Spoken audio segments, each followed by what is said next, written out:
আজকে সকালে আমাদের প্রশাসনের সহযোগিতায় যারা হচ্ছে এই দোকানগুলো পরিচালনা করেন তাদের সহযোগিতায় আমরা দোকানগুলো পরিদর্শনে এসেছি, মানে মনিটরিং বলতে পারেন। প্রথম দিকে আমরা হচ্ছে শ্যাডোর দোকানগুলোতে গিয়েছি, ওখানে পরিবেশটা মোটামুটি ভালো ছিল, ওই খাবারের মান নিয়ে আমরা একটু কথা বলেছি। এর পরবর্তীতে আমরা কফি হাটে আসি। এটা হচ্ছে আপনারা আহ বুঝবেন যে ডাকসুর পাশেই এবং সামাজিক বিজ্ঞান অনুষদের সামনে। তো আশেপাশে কোনো ভালো দোকান নেই, এই জন্য প্রচুর পরিমাণে স্টুডেন্ট এখান থেকে খাওয়া দাওয়া করে। আর এখানে খাবার তুলনামূলক অনেক দাম অন্যান্য জায়গার তুলনায়। তো সেই জায়গা থেকে সবাই আশা করে যে এখান থেকে ভালো সার্ভিস পাবে এবং ভালো খাবারের মানটা ওনারা রক্ষা করবে।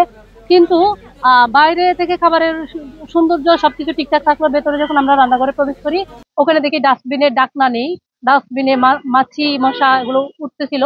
এখন কত হচ্ছে এই মাছি এগুলো খাবারে তো বসবেই, এরা তো আর বুঝে না যে কোনটা ভালো খাবার কোনটা খারাপ খাবার বা কোনটা ডাস্টবিন।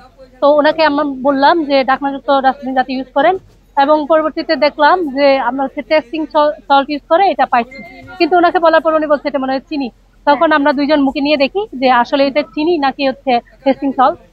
সে তার পরবর্তীতে খেয়ে আমার আসলে বমি বমি লাগছে, একটু লবণটা মনে হয় আমি মুখে একটু বেশি দিয়েছি জন্য ওরও নাকি খারাপ লাগছে। তো সে জায়গা থেকে আমরা ওনাকে টেস্টিং সল্ট পেয়েছি। আপনারা এর ক্ষতিকারক দিকটা জানেন, মাথা ব্যথা হইতে শুরু করে হৃদরোগ অথবা স্নায়ুতন্ত্রের অনেক সমস্যা করে এই টেস্টিং সল্ট দীর্ঘদিন ধরে খেলে। এখন ওরা তো এটা দীর্ঘদিন ধরে ইউজ করতেছে আসলে। প্রত্যেকটা স্টুডেন্ট এখানে খাওয়া দাওয়া করে।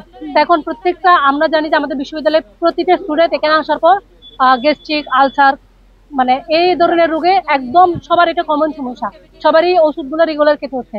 এখন আমাদের কারণ হিসাবে আমরা জানি যে আমরা খাবারগুলো খাচ্ছি বিষের মতন, আমরা জানি তাও আমাদের খেতে হচ্ছে কারণ আমাদের খাবার খেয়ে বেঁচে থাকতে হবে। তো সেই জায়গা থেকে তো আমরা আজকে একদম সরেজমিনে এই জিনিসটা পেলাম। তো আমি প্রশাসনকে জানাবো যাতে এর বিরুদ্ধে অ্যাকশন নেয় অথবা এটা মানে চিরতরে ব্যান করে দেয়। তারপর হচ্ছে লাস্টের দিকে আমরা ফ্রিজ গুলো খুলে দেখলাম যে ফ্রিজে টক দই পেলাম ডাকনা ছাড়া। এবং এটা কি আজকে নাকি আরো আগে নাকি গতকালের আসলে আমরা জানি না।